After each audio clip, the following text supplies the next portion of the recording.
Steph, did that feel like one of your grittier games just as a team doing it defensively on the boards, just trying to will this one through at the end? Yeah, for sure. I mean, after we were up, was it 10 or something like that in the fourth quarter? It was the third quarter. I don't know. That's how crazy this game, or digging it out of yourself, you're digging yourself out of a hole, and like whatever it takes. There's a lot of relief at the end of the game, but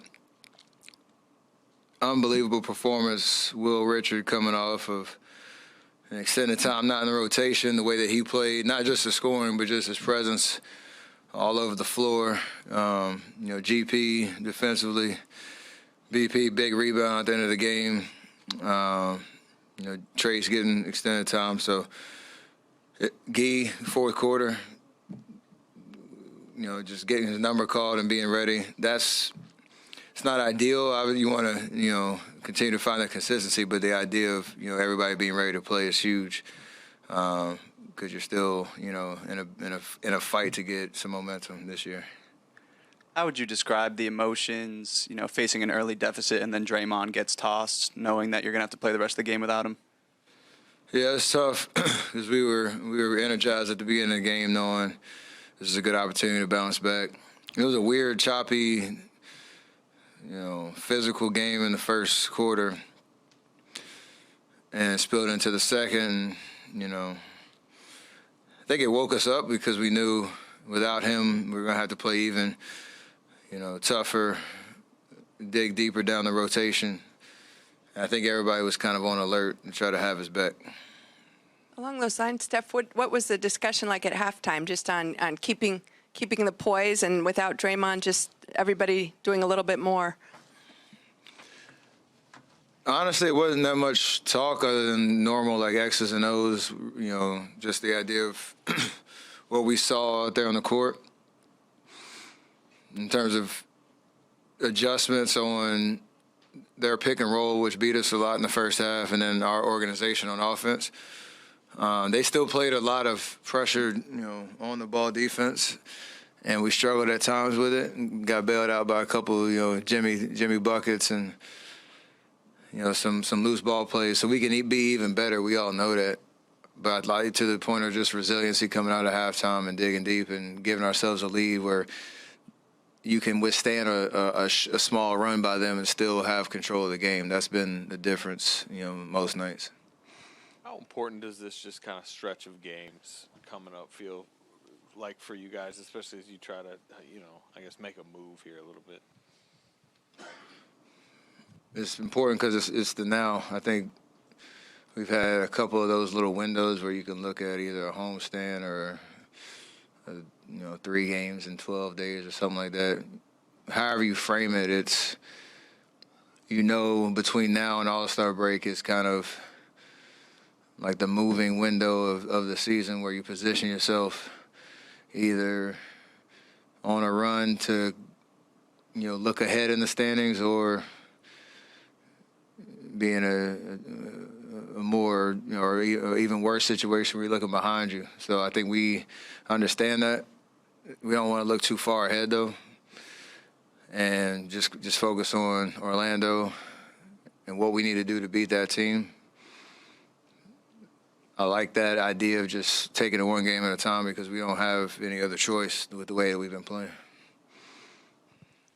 Steph, you've seen these defenses or these offenses come at you in this way before, and you guys have done so many things like hedge and get away, like just things to kind of preserve you. Looks like tonight there was none of that. It was just you and Devin Booker when the switch happens. Is that you saying like just we got to be better at point of attack, so it just starts with you? And is there any kind of toll from the offensive end, which you have in the guard like one of the best scorers in the game down the stretch?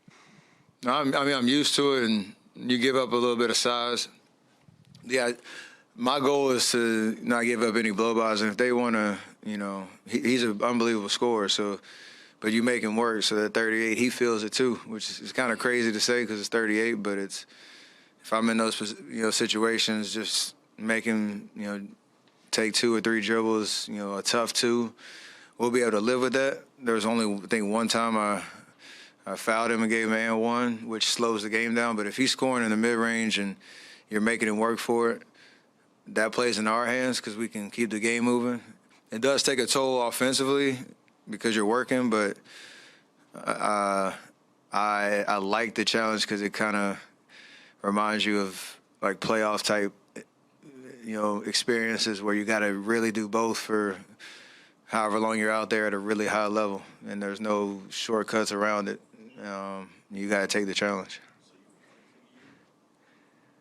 Throughout the meat of the game, yeah, because you don't want to be scrambling around, relying on crazy rotations. So if I'm on the ball, I got to be able to, again, not give up blow-bys, not give up pull-up threes, just make them work for tough contested twos. So if they make them or not, he gets paid a lot of money to score. So you got to live with some of it. Steph, you guys gave up 44 in the first they were shooting incredible, 70 and 60% from three. How do you guys settle in after that first quarter and kind of lock back in? How do you and the rest of the team do that? The adjustment is physicality on the ball. I think to Marcus's question, we were doing the opposite of what I just said. We were giving up straight line drives, straight bullet passes to the weak side, and they were just teeing off threes, or they were just walking from the three-point line to the basket and getting layups. Any team that gets threes and layups that are open or easy and there's no resistance, that's the best type of basketball for the opponent. So we talked about that at the end of the timeout. Try to get a little bit more physical on the ball, be on the rotations earlier, and then over the course of the game, you make them take the shots that you want them to take, and you have to live with them. Thanks, Steph. What have you seen from Jimmy the last couple games? You had 31 the other night, 25 tonight. It seems like you guys have been a little bit more intentional about featuring him offensively. Just what have you seen from him? It's the same Jimmy, but just a little bit more emphasis on looking for a shot. And that also goes with our spacing around him to give him the ability to attack matchups or be able to see the floor and the reads and the gaps so he can take advantage. He's unbelievable when he gets under control and he can get to where he wants to go. But if there's chaos around him and spacing's not right and there's no outlets and they're able to key in on him, it makes his job harder, and that's what we're trying to do, or trying to, change in terms of making his job a lot easier. So he'll tell you he's playing the exact same way, but he is looking to score more because we're able to get organized around him. I haven't had a chance to ask you about the rotation where you're now starting the second and fourth and you're getting the break in the middle. We know that hasn't been your traditional rotation, but you've switched back and forth. You good with this? Is there maybe some advantage in your mind for you to get these kind of minutes?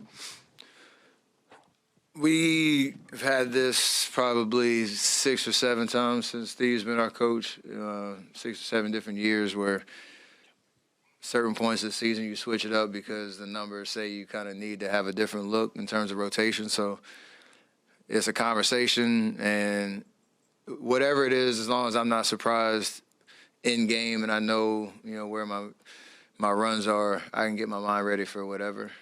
We've had a couple of times in the past where it kind of was a surprise, and those are the games where you get a little frustrated. But we're locked in on a communication and understanding of the why behind certain changes like that. And we had a lot of lulls, end of quarter, end of second or first and third, start of second and fourth, and just trying to switch it up a little bit. Don't be surprised if it goes back at some point, just because that's how the season goes. Steph, we know obviously everything changes defensively when Draymond's not on the floor. What changes the most for you guys offensively when he's not out there? We run the same sets. You have to try to play a little faster because there's only one Draymond in terms of playmaking and being able to see the floor, making reads, getting us organized at the top of the key. But it's you got to do it by committee. Whoever's out there, if we get stops, you got to run. Still an emphasis on taking care of the ball, and we did. We were 1 or 2 better than the last game. Still had 19, which is, we got to get better, but it's even more of an emphasis on taking care of the ball and trying to just get good shots up every possession so that we can set up our defense because you don't have, the ultimate cheat code on that end. Two questions. One, how would you rate the defense that you're playing at this stage in your career? I'm trying to do my job. I don't know how to rate it, but from the time we started making these runs, you look around the court and you trying to take your pick of the matchup that you want. They're obviously coming at me, to try to get mismatches or, favorable, isolation situations and all that type of stuff.